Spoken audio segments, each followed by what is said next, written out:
សួស្តីអ្នកទាំងអស់គ្នាជួបគ្នាម្ដងទៀតហើយនៅក្នុងវីដេអូនេះយើងធ្វើការសម្រាយទៅការរឿងថ្មីមួយទៀតជាប្រភេទរឿងបែបបាញ់ប្រាកាប់ចាក់គ្នារបស់អាមេរិកទៀតហើយដែលវាគឺនិយាយអំពីសកម្មភាពនៃការបំពេញបេសកកម្មដ៏គ្រោះថ្នាក់របស់ក្រុមទាហានស៊ីឈ្នួលមួយក្រុមក្នុងការរំដោះដែនកោះមួយកន្លែងចេញពីការគ្រប់គ្រងរបស់មេទាហានផ្ដាច់ការដូច្នេះដើម្បីកុំឲ្យគ្នាយើងទន្ទឹងរង់ចាំយូរនឹងចង់ដឹងថាតើសមាជិកនៃក្រុមទាហានស៊ីឈ្នួលទាំងអស់ហ្នឹងមានជំនាញខ្លាំងប៉ុណ្ណាទៅហើយតើពួកគេអាចរំដោះដែនកោះមួយនោះចេញពីការគ្រប់គ្រងរបស់មេទាហានផ្ដាច់ការនឹងបានដែរឬក៏អត់តោះយើងទៅស្ដាប់ការសម្រាយសាររឿងលម្អិតជាមួយនឹង admin ទាំងអស់គ្នាសាររឿងចាប់ផ្ដើមដោយបង្ហាញនៅទាហានស៊ីឈ្នួលលំដាប់ខ្ពស់មួយក្រុមដែលគេហៅខ្លួនគេថា The Expendable ពួកគេត្រូវបានគេជួលនិងបញ្ជូនទៅកាន់ឈូងសមុទ្រ Aden នៃឆ្នេរសមុទ្រសូម៉ាលីដើម្បីបំពេញបេសកកម្មក្នុងការបញ្ឈប់ក្រុមចោរសមុទ្រសូម៉ាលីពីការសម្លាប់ចំណាត់ខ្មាំងដែលត្រូវបានគេចាប់ឃុំឃាំងអស់រយៈពេល3ខែមកហើយសមាជិកនៃក្រុម Expendable រួមមានទី1 Bunny ជាមេដឹកនាំក្រុមទី2 Christmas ជាអ្នកជំនាញខាងប្រើកំបិតហោះទី3 Yang ជាអ្នកជំនាញខាងប្រើក្បាច់គុណទី4 Gunner ជាអ្នកជំនាញខាង Sniper ទី5 Hell គឺជាអ្នកជំនាញខាងអាវុធនិងទី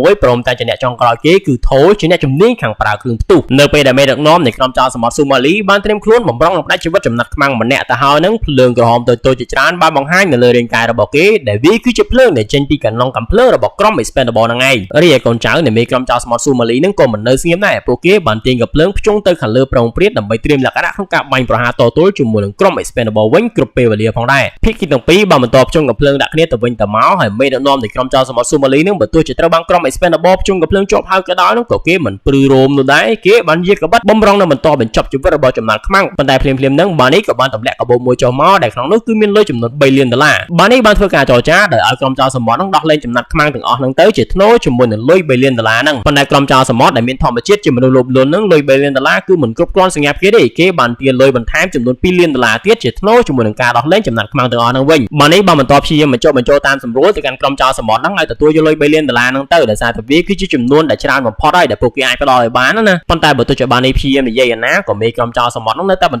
បដិសេធព្រមទាំងបានយាកបិទបំរុងនឹងកាត់ផ្ដាច់បំពង់ករបស់ចំណាត់ខ្មាំងដែលភ្លាមៗហ្នឹង Gunner ក៏បានអាមេបាញ់បំបែកសាកសពមេដឹកនាំនៃក្រុមចោរសមុទ្រសូម៉ាលីបញ្ចប់ជីវិតរបស់គេដោយចំណាយគ្រាប់កំភ្លើងធ្ងន់ធ្ងររបស់គាត់ត្រឹមតែមួយគ្រាប់ប៉ុណ្ណោះទង្វើរបស់ Gunner បានដុតកំហឹងកូនចៅរបស់មេក្រុមចោរសមុទ្រម្នាក់ហ្នឹងឲ្យផ្ទុះឡើងចឹងហើយពួកគេក៏បានធ្វើការបាញ់ប្រហារគ្នាតទល់ជាមួយនឹងក្រុម Expendable នៅកន្លែងហ្នឹងទៅការប្រយុទ្ធត្រូវបានចាប់ផ្ដើមសមាជិកនៃក្រុម Expendable បានធ្វើការគប់គ្រាប់បែកផ្សែងចុះទៅខាងក្រោមបន្ទាប់មកក៏បានបាញ់បំបែកអំពើភ្លើងទាំងអស់នៅកន្លែងនោះដើម្បីឲ្យទីតាំងទាំងមូលនោះមានភាពងងឹតពួកគេបានធ្វើការពាក់បន្តាសម្រាប់មើលឃើញនៅពេលយប់បន្ទាប់មកក៏បានធ្វើការបាញ់ប្រហារសម្លាប់កូនចៅក្រុមចោរសមុទ្រនោះអស់ជាច្រើនអ្នកចំណែកកូនចៅរបស់ក្រុមចោរសមុទ្រនៅសេសសល់នោះគឺមិនមានឱកាសក្នុងការតដៃជាមួយនឹងក្រុម Expendable ទេដោយសារតែមានសភាពងងឹតពួកគេមិនដឹងថាត្រូវបាញ់ទៅកន្លែងណាសមាជិកនៃក្រុម Expendable បន្ទាប់ពីបានចាត់ការកូនចៅរបស់ក្រុមចោរសមុទ្រនៅសេសសល់នោះគេរលួសអស់ច្រើនទៅហើយនឹងគេក៏បានរកខ្សែចុះមកខាងក្រោមដើម្បីជួយរំដោះចំណាត់ខ្មាំងប៉ុន្តែរំពេញនឹងកូនចៅក្រុមចោរសមុទ្រម្នាក់ហ្នឹងក៏បានទៅកាច់ម៉ាស៊ីនភ្លើងនិងបានបើកភ្លើងឡើងមកវិញដែលភ្លាមៗហ្នឹងយើងក៏បានឃើញថាមានសមាជិកនៃក្រុមចោរសមុទ្រតែ6នាក់ប៉ុណ្ណោះដែលនៅរស់រានមានជីវិតដែល2នាក់គឺឈរនៅចំហៀងហើយ4នាក់ផ្សេងទៀតហ្នឹងគឺបានចាប់ក្បាលចំណាត់ខ្មាំងយាកបិទដើម្បីគំរាមទៅកាន់ក្រុម Expendable បាននេះបានបន្តគំរាមប្រាប់ទៅកាន់ក្រុមចោរសមុទ្រទាំងអស់ហ្នឹងថាគាត់គឺតួឱកាសពួកគេជាលើចុងក្រោយហើយយកលុយដោះលែងចំណាត់ខ្មាំងហើយចាក់ចេញពីកន្លែងហ្នឹងទៅចំណែកក្រុមចោរសមុទ្រទាំងអស់ហ្នឹងពួកគេគឺនៅតែក្បាលរឹងទីលុយបន្ថែមចំនួន$2លានទៀតដោយសារតែគេគិតថាគេគឺនៅតែមានចំណាត់ខ្មាំងនៅក្នុងដៃហើយបាននេះដោយសារតែឃើញថាក្រុមចោរសមុទ្រទាំងអស់ហ្នឹងនៅតែនិយាយគ្នាស្ដាប់មិនបានហ្នឹងគាត់ក៏បានបញ្ចប់ជីវិតចោរសមុទ្រចំនួន4នាក់ជាមួយនឹងគ្រាប់កាត់ភ្លើងរបស់គាត់ចំណែក Christmas នៅវិញក៏បានជួយបញ្ចប់ជីវិតចោរសមុទ្រ2នាក់នៅក្បែរនោះជាមួយនឹងកាបិតហោះរបស់គាត់ផងដែរបន្ទាប់ពីបានចាត់ការក្រុមចោរសមុទ្រអស់ហើយក្រុម Expendable ក៏បានរៀបចំដើម្បីដោះលែងចំណាត់ខ្មាំងប៉ុន្តែភ្លាមៗហ្នឹង Gunner ក៏បានកាត់គេបានលើកចោរសមុទ្រម្នាក់ដែលមានសភាពសឹងតែដកខ្យល់ស្លាប់ទៅហើយនឹងឡើងបង្ហាញទៅកាន់ក្រុមការងាររបស់គេនិងបានប្រាប់ថាគេនឹងព្យួរកចោរសមុទ្រម្នាក់ហ្នឹងចុះទៅក្រោមលេងបាននេះបានព្យាយាមនិយាយបញ្ចុះបញ្ចូលមួយជាមួយនឹង Gunner ឲ្យ Gunner នឹងទម្លាក់ចោរសមុទ្រម្នាក់ហ្នឹងចុះទៅកុំធ្វើអញ្ចឹងអីដោយសារតែវាគឺជាទង្វើមួយដែលមិនចាំបាច់ហើយណាមួយទង្វើមួយហ្នឹងវាដូចជាខុសពីក្រមសីលធម៌វិជ្ជាជីវៈក្នុងអាជីពជាទាហានស៊ីឈ្នួលរបស់ពួកគេចំណែក Gunner គេហាក់ដូចជាមិនយកចិត្តទុកដាក់ចំពោះពាក្យសម្ដីរបស់បាននេះនោះទេគេនៅតែបន្តចង់ព្យួរកចោរសមុទ្រម្នាក់ហ្នឹងអញ្ចឹងហើយយ៉ាងក៏បានធ្វើអន្តរាគមន៍ដោយប្រើកម្លាំងអ្នកទាំងពីរបានបន្តប្រយុទ្ធគ្នាអស់រយៈពេលមួយសន្ទុះហើយនៅពេលដែល Gunner បានចាប់កបួយខោអាវរបស់យ៉ាងជាប់ហ្នឹងបាននេះក៏បានចូលមកដល់និងបានប្រើកាភ្លើងរបស់គេនឹងភ្ជង់ចំកដាលក្បាលរបស់ Gunner នៅកន្លែងហ្នឹងបាននេះនៅតែបន្តនិយាយមួយប្រាប់ទៅកាន់ Gunner ថាឲ្យប្រឡែងយ៉ាងទៅដែល Gunner នៅកន្លែងហ្នឹងគេក៏មិនបានប្រឆាំងអ្វីជាមួយនឹងបាននេះដែរគឺគេនឹងបានប្រឡែងយ៉ាងនៅកន្លែងហ្នឹងទៅ Gunner ដែលសារតែបានបង្កបញ្ហាម្ដងហើយម្ដងទៀតនិងដ ដោយសារតែគេនឹងមិនអាចគ្រប់គ្រងសតិអារម្មណ៍ដែលមានសភាពមិននឹងណូរបស់គេបាននេះក៏បានសម្រេចចិត្តដក Gunner ចេញពីសមាជិកនៃក្រុម Expendable ចាប់ពីពេលនោះតទៅ Sider បានកាត់ទៅពេលយប់បន្ទាប់ពីបានបញ្ចប់បេសកកម្មដ៏ជោគជ័យនឹងបានមកដល់ផ្ទះហ្នឹងក្រុម Expendable ក៏បានបំបែកជួរគ្នាទៅតាមកន្លែងដែលពួកគេចង់ទៅ Christmas បានមករកសង្សាររបស់គេឈ្មោះថា Lassie នៅឯផ្ទះដោយសារតែពួកគេនឹងគឺខានជួបគ្នាយូរហើយប៉ុន្តែនៅពេលដែលមកដល់ Christmas គឺមានអារម្មណ៍ថាខកចិត្តខ្លាំងមែនទែនដោយសារតែបានឃើញថា Lassie នឹងគឺកំពុងតែនៅជាមួយនឹងបរិសុទ្ធថ្មីដែលវាមានន័យថា Lassie សង្សាររបស់គេនឹងគឺមានសង្សារថ្មីចោលគេបាត់ទៅហើយ Christmas បានបង្ហាញការខកចិត្តប៉ុន្តែគេមិននៅញ៉ៃនោះទេគេបានឡើងទៅលើម៉ូតូរបស់គេបំរុងដល់បើកចេញប៉ុន្តែភ្លាមៗហ្នឹង Lassie ក៏បានដើរមកតាមនិងបានឈោបាំងពីមុខម៉ូតូ Lassie បានបង្ហាញអាកប្បកិរិយាដែលថាគេនឹងគឺនៅតែស្រឡាញ់ Christmas នឹងដដែលទេប៉ុន្តែមូលហេតុដែលគេមានសង្សារថ្មីហ្នឹងគឺដោយសារតែ Christmas ចេញទៅធ្វើការចេញទៅបំពេញបេសកកម្មម្ដងគឺយូរខ្លាំងណាស់ទី1ទី2ពួកគេនឹងគឺបានស្គាល់គ្នាជាសង្សារអស់រយៈពេល1ឆ្នាំកន្លះទៅហើយប៉ុន្តែនាងមិនទាំងដែរដឹងថាតើ Christmas នឹងធ្វើការងារអីផងដែលសម្រាប់ Lassie ទំនាក់ទំនងស្នេហារបស់ពួកគេហាក់ដូចជាមានជញ្ជាំងមួយធំខ្ពស់បាំងពីមុខដែលនាងមិនអាចបំបែកបានយ៉ាងដូច្នោះដែររីឯ Christmas ដែលកំពុងតែបិទបាំងទៅដល់អារម្មណ៍ខកចិត្តហ្នឹងគេគឺស្ដាប់អ្វីដែល Lassie នឹងនិយាយមិនចូលទេចឹងហើយគេក៏បានបើកម៉ូតូចាក់ចេញពីកន្លែងហ្នឹងបាត់ទៅក្នុងពេលដំណើរគ្នានោះដែរ Barney ឯណោះវិញក៏បានមកជួបគ្នាជាមួយនឹងសមាជិកជួរក្រោយនៃក្រុម Expendable ម្នាក់ទៀតឈ្មោះថា Tool ការងាររបស់ Tool គឺជាអ្នកដែលជួយសម្របសម្រួលក្នុងការជ្រើសរើសសមាជិកថ្មីទុកដាក់អាវុធផ្សេងៗក៏ដូចជាធ្វើជាជាងចាក់សាក់ផ្ដាច់មុខសម្រាប់ក្រុម Expendable ផងដែរក្នុងកំឡុងពេលដែល Tool កំពុងតែបន្តបញ្ចប់ការចាក់សាក់នៅផ្នែកខាងក្រោយរបស់ Barney នឹង Christmas ក៏បានមកដល់កន្លែងហ្នឹងអញ្ចឹងហើយ Tool ក៏បានប្រវល់ Christmas នៅប្រកួតគ្នាគប់កបិតរីឯ Christmas ដោយសារតែគេគឺជាអ្នកដែលមានជំនាញខាងប្រើកបិតស្រាប់ហ្នឹងគេមិនមានបញ្ហាអ្វីនោះទេអញ្ចឹងហើយគេក៏បានទទួលយកការ challenge របស់ Tool ទៅ Christmas បានហត់កបិតរបស់គេចេញមកនិងបានគប់មួយទំហឹងប៉ុន្តែគួរឲ្យសោកស្ដាយគឺខុសគោលដៅចំណែកឯ Tool នៅពេលដល់ពេលរបស់គេនឹងគេក៏បានដកកូនកបិតរបស់គេនឹងចេញពីកប៉ាល់មកនិងបានគប់មួយទំហឹងចំកណ្ដាលផ្ទាំងគោលដៅតែម្ដងដែលវាគឺបានធ្វើឲ្យបាននេះនឹងមានអារម្មណ៍ថាដូចជារៀងងឿងឆ្ងល់ខ្លាំងមែនតើដោយសារតែតាំងតែពីពួកគេធ្វើការជាមួយគ្នាមក Christmas គឺមិនដែលចាញ់នៅក្នុងការលេងល្បែងមួយនឹងទេហើយនេះគឺជាលើកទី1ដែលគាត់ចាញ់ល្បែងមួយហ្នឹងដែលវាមានន័យថា Christmas ច្បាស់ជាកំពុងតែមានរឿងមិនសប្បាយចិត្តអីនៅក្នុងចិត្តជាជួបរំខានទេ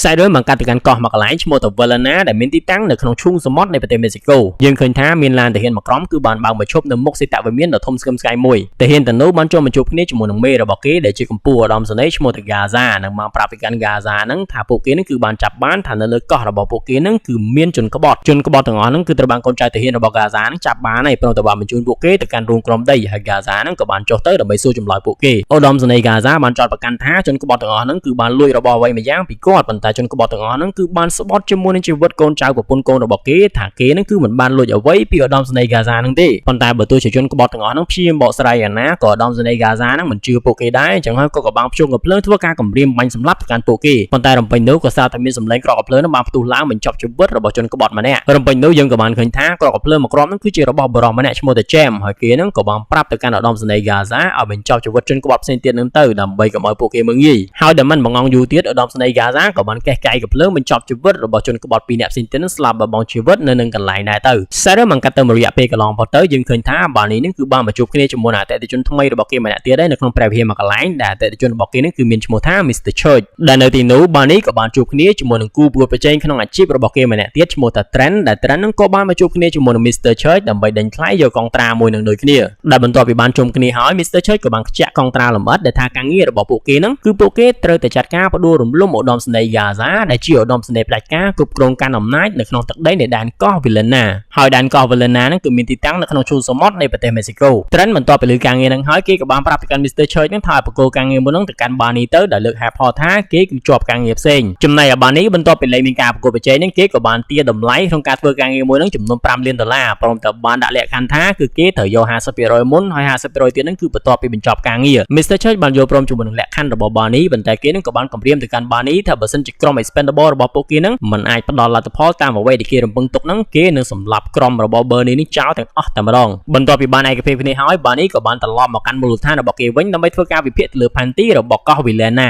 ភ្លាមៗនោះ Gunner ក៏បានបង្ហាញខ្លួននិងបានសុំ Barney នឹងចូលរួមជាមួយនឹងបេសកកម្មមួយនឹងដែរប៉ុន្តែ Barney ក៏បានបដិសេធដែលលើកហេតុផលថា Gunner គឺនៅតែបន្តប្រើប្រាស់ថ្នាំញៀនដែលធ្វើឲ្យស្មារតីរបស់គេនឹងមានសភាពមិននឹងណូអញ្ចឹងហើយគាត់មិនអាចយកជីវិតរបស់ក្រុមការងារផ្សេងទៀតទៅបន្ថយជាមួយនឹង Gunner បានទេហើយ Gunner បន្ទាប់ពីទទួលបានការបដិសេធម្ដងទៀតគេមានអារម្មណ៍ថាដូចជាអាម៉ាស់មុខដែរអញ្ចឹងហើយនៅមុនពេលចាក់ចេញនឹងគេក៏បាននិយាយគំរាមទៅកាន់ Barney ថាឲ្យប្រយ័ត្នប្រយែងខ្លួននៅតាមផ្លូវ Sider បានកាត់ទៅពេលយប់ Barney បានហៅសមាជិកនៃក្រុម Expendable របស់ពួកគេនឹងមកជួបជុំគ្នាម្ដងទៀតដើម្បីពិភាក្សាទាក់ទងជាមួយនឹងការងារថ្មីរបស់ពួកគេដែលជាលទ្ធផលពួកគេក៏បានសម្រេចចិត្តថាមុនធ្វើសកម្មភាពនឹងគឺ Barney ជាមួយនឹង Christmas នឹងទៅកាន់កោះ Valena នឹងដើម្បីស៊ើបការមុន ខ្សែរំកាត់តែថ្ងៃបន្ទាប់បាននេះជាមួយនឹង Christmas បានធ្វើតាមផែនការដែលពួកគេនឹងគឺបានជិះយន្តហោះផ្ទាល់ខ្លួនមួយគ្រឿងទៅកាន់ទឹកដីនៃដែនកោះ Valena អ្នកទាំងពីរបានឲ្យប៉ាសពតខ្លាំងៗទៅកាន់អ្នកយាមកំពង់ផែដែលបានបន្លំខ្លួនធ្វើជាអ្នកទេសចរមកកាន់កោះ Valena ហ្នឹងមួយសន្ទុះបន្ទាប់ពីឡើងមកដល់លើកោះបានដោយជោគជ័យអ្នកទាំងពីរអ្នកហ្នឹងក៏បានឃើញនិងបានថតវីដេអូរបស់ក្រុមទាហានមួយក្រុមដែលបានបំផ្លាញចំណីអាហាររបស់ប្រជាជននៅតាមផ្លូវហើយ James ជាមួយនឹងកូនចៅរបស់គេក៏កំពុងតែមានវត្តមាននៅកន្លែងនោះផងដែរបាននេះជាមួយនឹង Church បានបន្តដំណើរមកដល់ក្នុងបារមួយកន្លែងនិងបានជួបគ្នាជាមួយនឹងអ្នកនាំផ្លូវដែលជានារីដ៏ស្រស់ស្អាតម្នាក់ឈ្មោះ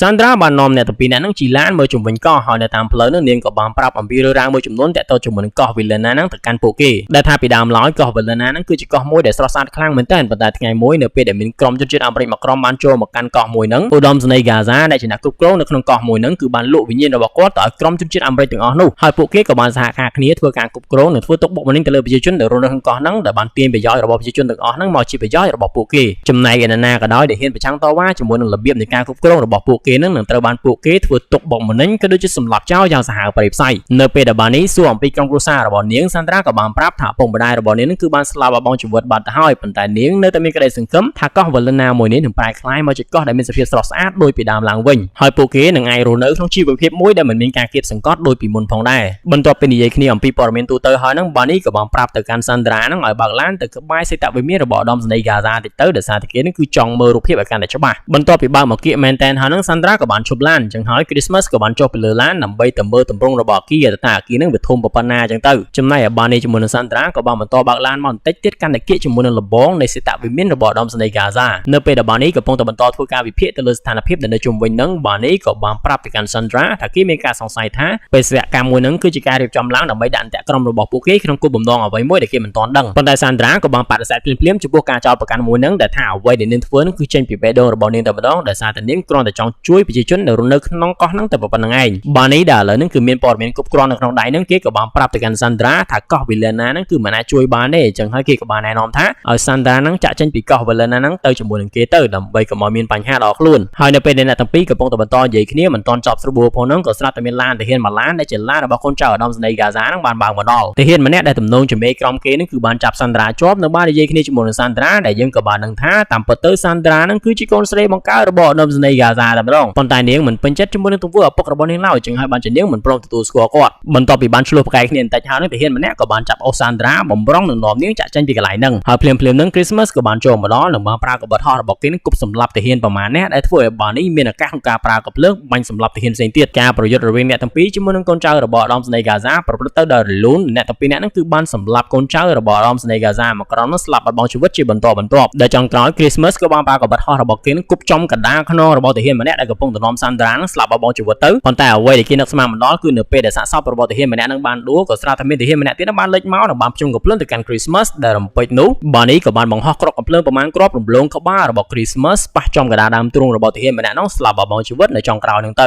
Christmas បានទះក្បាលរបស់គេស្រែកបន្ទោសទៅកាន់បាននេះដែលថាគ្រាប់កាភ្លើងរបស់បាននេះប្រមាណគ្រាប់មិញហ្នឹងគឺកាត់ក្បាលរបស់គេនឹងឡើងលហើយតែម្ដងដែលបើទោះជាគេគ្មានសក់ក៏ដោយនឹងស្បែកក្បាលឬកង្កេលលើក្បាលរបស់គេនឹងគឺជ្រុះសឹងទៅអស់ទៅហើយក្រោយពីហេតុការណ៍មួយហ្នឹងបាននេះ Christmas ជាមួយនឹង Sandra នឹងក៏បានបញ្ញាបើកឡានត្រឡប់មកកាន់កន្លែងចតយន្តហោះរបស់ពួកគេវិញខណៈដែល James ជាមួយនឹងកូនចៅរបស់គេឯណោះវិញក៏ត្រូវបានទាហានដែលជាកូនចៅរបស់ឧត្តមសេនីយ៍ Gaza នឹងបានរាយការណ៍អំពីរឿងរ៉ាវដែលបានកើតឡើងនឹងផងដែរនៅមុនពេលដែលក្រុមរបស់ James ជាមួយនឹងកូនចៅរបស់ឧត្តមសេនីយ៍ Gaza អាចបន្តធ្វើសកម្មភាពផ្សេងបានទៀតហ្នឹងយើងឃើញថាក្រុមរបស់បាននេះគឺបានធ្វើលំណើរមកដល់ទីតាំងចតយន្តហោះរបស់គេបាត់ទៅហើយបាននេះបានប្រាប់ទៅកាន់ Christmas ឲ្យនាំ Sandra នឹងឡើងទៅលើយន្តហោះរបស់ពួកគេមុនទៅចំណែកគាត់គឺនៅរងចាំទប់ទល់ជាមួយនឹងក្រុមរបស់ James ជាមួយនឹងកូនចៅរបស់ឧត្តមសេនីយ៍ Gaza បន្តិចក្រោយមកនៅពេលដែល Christmas បាននាំ Sandra ទៅដល់យន្តហោះនិងបានបើកទ្វារបំរុងទៅចូលទៅក្នុងយន្តហោះទៅហើយនឹង Sandra ក៏បានឈប់នៅបានប្រាប់ទៅកាន់ Christmas ថាគេនឹងគឺមិនទៅជាមួយនឹង Christmas នោះទេដោយសារតែគេនឹងគឺបានកើតនៅក្នុងទឹកដីនៃកោះ Valena ហ្នឹងអញ្ចឹងហើយគេក៏ត្រូវតែស្លាប់នៅកន្លែងនឹងដូចគ្នាចំណែក Christmas ដោយសារតែពេលវេលាដូចជាខោចហើយមិនមានជំរើសហ្នឹងគេក៏បានឲ្យ Sandra ហ្នឹងត្រឡប់ទៅវិញទៅចំណែកគេក៏បានបញ្ឆេះម៉ាស៊ីនយន្តហោះដើម្បីត្រៀមក្នុងការចាកចេញភ្ល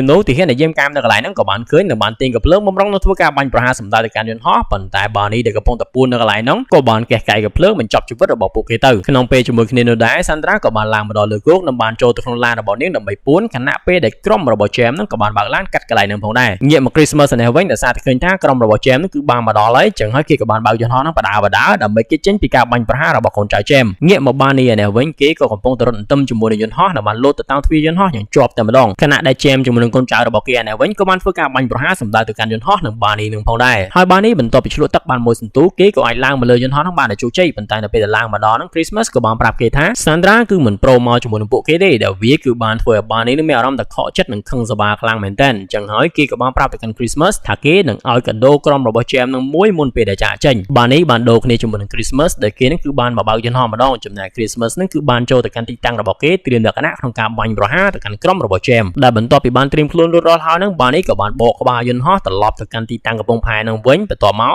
Barney ក៏បានប្រើកាំភ្លើងយន្តបាញ់រះទៅលើក្រុមរបស់ Jam ដែលកំពុងតែឈរជ្រេកឆ្លានៅលើកំពង់ផែនឹងភ្លាមៗបន្ទាប់ពីយន្តហោះបានរំលងក្បាលក្រុមរបស់ Jam Barney ក៏បានទម្លាក់ប្រេងស្រោចទៅលើខ្លួនរបស់ពួកគេបន្ទាប់មក Christmas ក៏បានប្រើកាំភ្លើងរបស់គេនឹងបន្តបាញ់ប្រហារសម្ដៅទៅកាន់ប្រេងនឹងដែលធ្វើឲ្យវាឆេះនិងផ្ទុះឡើងយ៉ាងសន្ធោសន្ធៅប៉ុន្តែបន្ទុះមួយនឹងមិនបានសម្លាប់ Jam ជាមួយនឹងកូនចៅចំណិតរបស់គេទេដែលសារតែពួកគេនឹងគឺបានលោតចូលទៅក្នុងទឹកនៅមុនពេលដែលបន្ទុះនឹងវាផ្ទុះឡើងស្អែកមកកាត់ទៅពេលយប់ Jam បានមកជួបគ្នាជាមួយនឹង Gaza ដែលគេនឹងក៏បានដាក់ការសង្ស័យដែលថា Gaza នឹងប្រហែលជាក្បត់គេហើយព្រោះតែអ្នកដែលបាននាំ Barney មកកាន់កោះមួយនឹងគឺជាកូនស្រីរបស់ Gaza Jam បានបន្តនិយាយព្រមានទៅកាន់ Gaza ថាបើសិនជាមានរឿងបែបហ្នឹងកើតឡើងម្ដងទៀតបើទោះជា Sandra នឹងគឺជាកូនស្រីរបស់ Gaza នឹងក៏ដោយក៏គេមិនលើកលែងឲ្យ Sandra នឹងដែរភ្លាមៗបន្ទាប់ពី Gaza បានចាក់ចេញពីកន្លែងរបស់ Jam យើងក៏បានឃើញថា Gunner ដែលជាអតីតសមាជិកនៃក្រុម Expendable ម្នាក់ដែរនឹងក៏បានបង្ហាញខ្លួននៅកន្លែងហ្នឹងដែល Gunner នឹងគឺបានមកជួបគ្នាជាមួយនឹង Jam ដើម្បីចរចាសម្រាប់ Barney ក្នុងតម្លៃ$10,000ហើយពួកគេនឹងក៏បានយល់ព្រមគ្នាគេលេងមកក្រុមរបស់ Barney ឯនេះវិញបន្ទាប់ពីពួកគេបានធ្វើការស៊ើបអង្កេតយ៉ាងស៊ីជម្រៅនឹងពួកគេក៏បានដឹងថាតាមពិតទៅ Mr. Church នឹងគឺជាសមាជិកម្នាក់នៃក្រុម CIA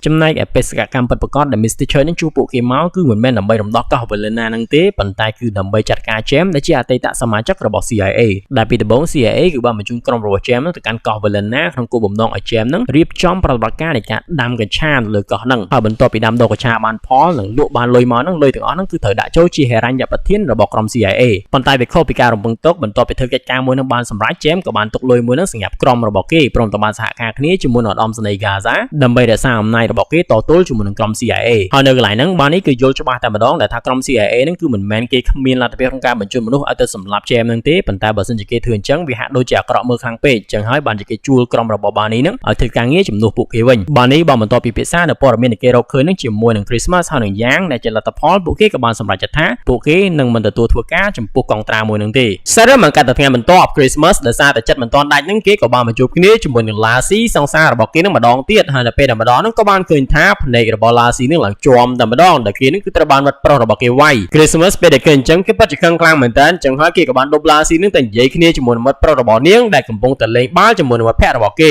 Christmas ពីដំបូងគេដើរចូលទៅនិយាយហេតុផលតាមសម្រួលជាមួយនឹងសង្សាររបស់ Lassie ទេប៉ុន្តែបន្ទាប់ពីអាប៉ែហ្នឹងនិយាយលក្ខណៈមើងងាយទៅកាន់ Lassie ហ្នឹងគេក៏បានចាត់ការអាប៉ែហ្នឹងបានវាយអាប៉ែហ្នឹងឲ្យដួលបន្ទាប់មកនៅពេលដែលមិត្តភក្តិរបស់អាប៉ែហ្នឹងចូលមកជួយគេក៏បានចាត់ការមិត្តភក្តិរបស់អាប៉ែហ្នឹងឲ្យខ្ចប់ដូចកដាស់អញ្ចឹង Christmas បានយកបាល់បោះចំកណ្ដាលដើមទ្រូងមិត្តប្រុសរបស់ Lassie បន្ទាប់មកគេក៏បានយកកបិតនេះចាក់ទៅលើបាល់ហ្នឹងមួយទំហឹងនិងបានប្រាប់ទៅកាន់ Lassie ថាហ្នឹងហើយគឺជាការងារប្រចាំថ្ងៃការងារចិញ្ចឹមជីវិតរបស់គាត់សេរីមកកាត់ទៅពេលយប់ Barney បានមកជួបគ្នាជាមួយនឹង Thul ដើម្បីសំយោបល់ដោយសារតែគេនឹងគឺមិនអាចដករូបភាពនៃភាពក្លាហាននិងក្តីស្រឡាញ់របស់ Sandra ចំពោះកោះ Valena នឹងបានទេដែលនេះគឺបានធ្វើឲ្យចិត្តរបស់គេនឹងមានភាពស្ទាក់ស្ទើរដែលមិនដឹងថាតើគេគួរទៅធ្វើអីបន្តទៀត Thul ជំនួសឲ្យការឆ្លើយតបដោយផ្ទាល់ទៅលើសំណួររបស់ Barney គេបានប្រាប់ទៅកាន់ Barney នៅរឿងផ្ទាល់ខ្លួនរបស់គេមួយដែលថាការពីជំនាន់ដែលគាត់នៅពេញកម្លាំងធ្វើការនៅជួរមុខនឹងគាត់បានបណ្ដោយឲ្យនារីម្នាក់នឹងដែលគាត់បានស្គាល់នៅក្នុងកំឡុងពេលធ្វើបេសកកម្មស្លាប់ដោយមិនបានជួយអ្វីទាំងអស់ហើយហេតុការណ៍មួយនឹងគឺបានបំផ្លាញចិត្តគំនិតនិងដួងវិញ្ញាណរបស់គាត់រហូតមកដល់ពេលឥឡូវកលែងមក Sandra ណែវិញបើទោះជានាងនឹងគឺជាកូនស្រីបង្កើតរបស់ឧត្តមសេនីយ៍ Gaza ក៏ដោយក៏ក្រុមរបស់ Jam នឹងមិនលើកលែងឲ្យនាងដែរពួកគេបានចាប់ Sandra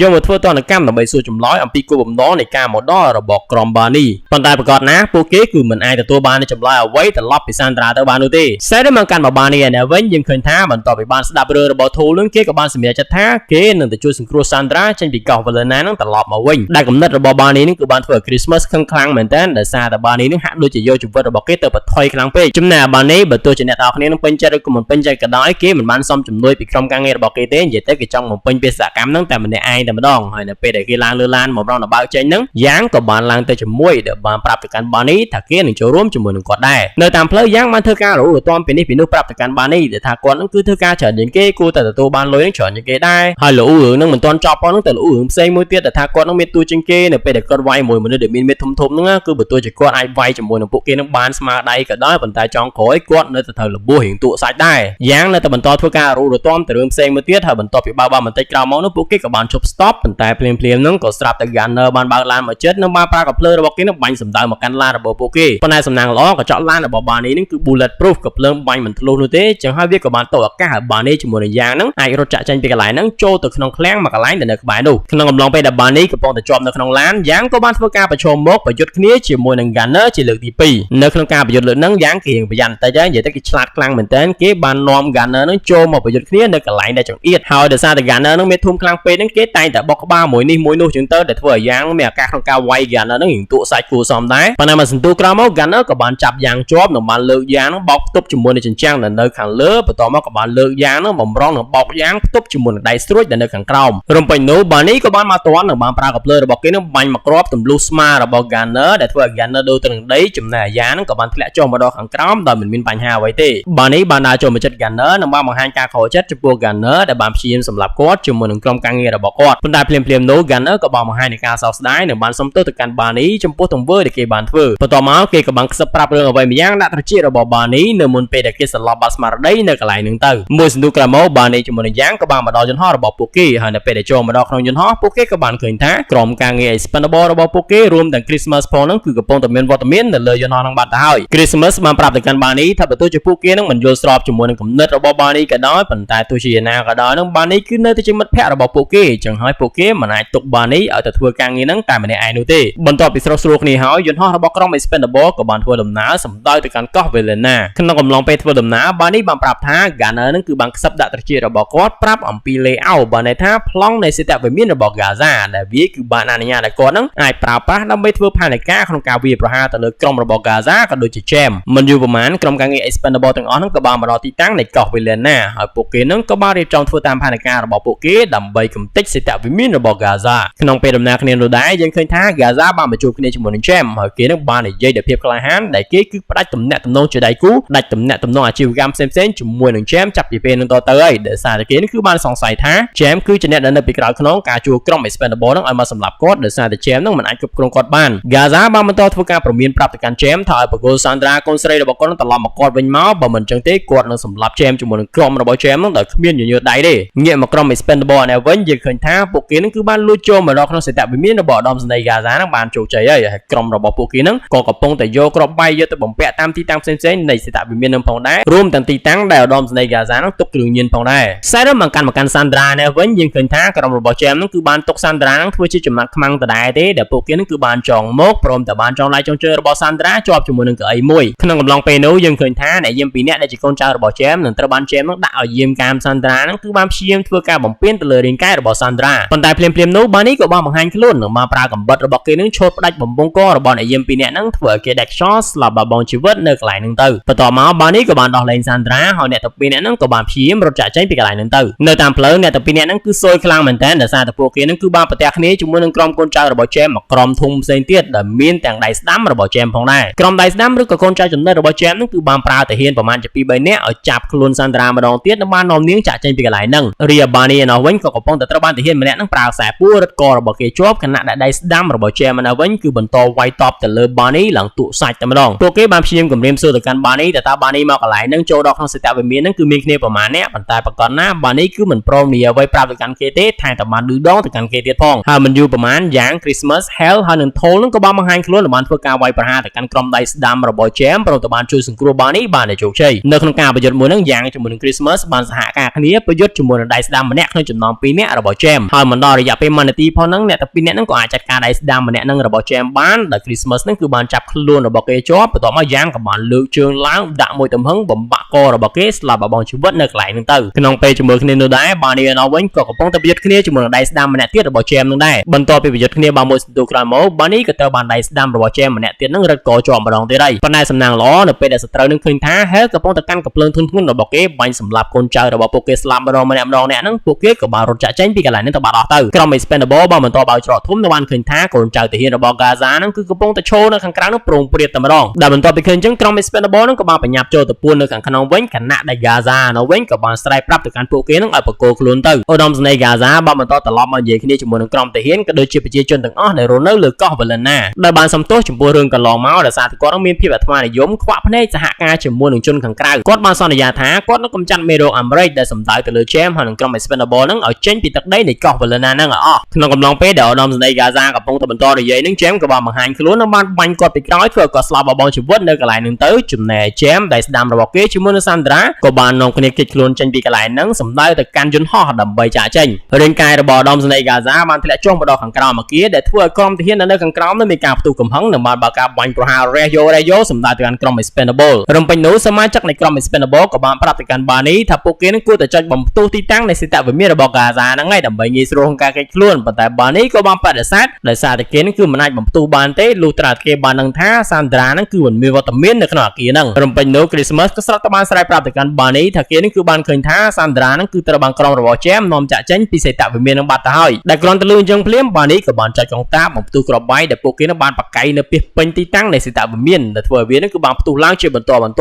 មកឆ្លៀតក្នុងអាកាសដែលកំពុងតែចលាចលនឹងក្រុម Expendable ក៏បានចេញទៅខាងក្រៅនៅបានប្រើអាវុធទន់ធ្ងន់របស់ពួកគេនឹងបាញ់សម្លាប់ក្រុមទាហាននៅខាងក្រៅនឹងស្លាប់បបងជីវិតសឹងតែអស់ទៅហើយរីឯ Barney គេក៏បានបន្តរត់ដេញតាមក្រុមរបស់ James នៅបានប្រទះគ្នាជាមួយនឹងដៃស្ដាំរបស់ James នឹងជាលើកទី3រំពេញនោះ Christmas ជាមួយនឹង Thol ក៏បានចូលរួមក្នុងការប្រយុទ្ធមួយនឹងដែលពួកគេនឹងគឺបានចាត់ការដៃស្ដាំរបស់ James ដែលបានវាយដៃស្ដាំរបស់ James នឹងឲ្យប៉ាងចូលទៅក្នុងភ្លើងឆេះស្លាប់បបងជីវិតនៅកន្លែងហ្នឹងទៅបន្ទាប់មក Barney ជាមួយនឹង Hell ក៏បានប្រើក្របបាយទន់ធ្ងន់របស់ពួកគេនឹងបំផ្ទុះយន្តហោះដែល James ជាមួយនឹង Sandra ត្រូវជិះដែលវាគឺបានធ្វើឲ្យផែនការរត់គេចខ្លួនរបស់ James នឹងត្រូវបានបរាជ័យចំណែក James ដោយសារតែគ្មានជម្រើសគេបានបន្តចាប់ Sandra នឹងធ្វើជាចំណាត់ខ្មាំងព្រមទាំងបានព្យាយាមនិយាយបញ្ចុះបញ្ចូលទៅកាន់ Barney នឹងឲ្យដោះលែងគេប៉ុន្តែនៅពេលដែល James និយាយមិនទាន់ចប់ស្រួលផងហ្នឹង Barney ក៏បានហូតកាភ្លើងរបស់គាត់យ៉ាងលឿនបាញ់ប្រមាណជា 4-5 គ្រាប់ចំរាងកាយរបស់ James បន្ទាប់មក Christmas ក៏បានបន្តប្រឡែងកបិតហោះរបស់គេនឹងទម្លុះដើមទ្រូងរបស់ James ធ្វើឲ្យគេស្លាប់បបងជីវិតនៅកន្លែងហ្នឹងទៅខ្សែរឿងមកកាត់ទៅពេលព្រឹកបន្ទាប់ពីបញ្ចប់បេសកកម្មបានជោគជ័យ Barney បានឲ្យលុយរង្វាន់ដែលជាចំណែករបស់គាត់នឹងទៅកាន់ Sandra ដើម្បីឲ្យ Sandra នឹងប្រើវាក្នុងការជួសជុលការខូចខាតដើម្បីឲ្យដែនកោះ Valena នឹងត្រឡប់មកស្រស់ស្អាតដូចដើមវិញបន្ទាប់មក Barney ជាមួយនឹងក្រុមការងារ Expendable នឹងក៏បានលា Sandra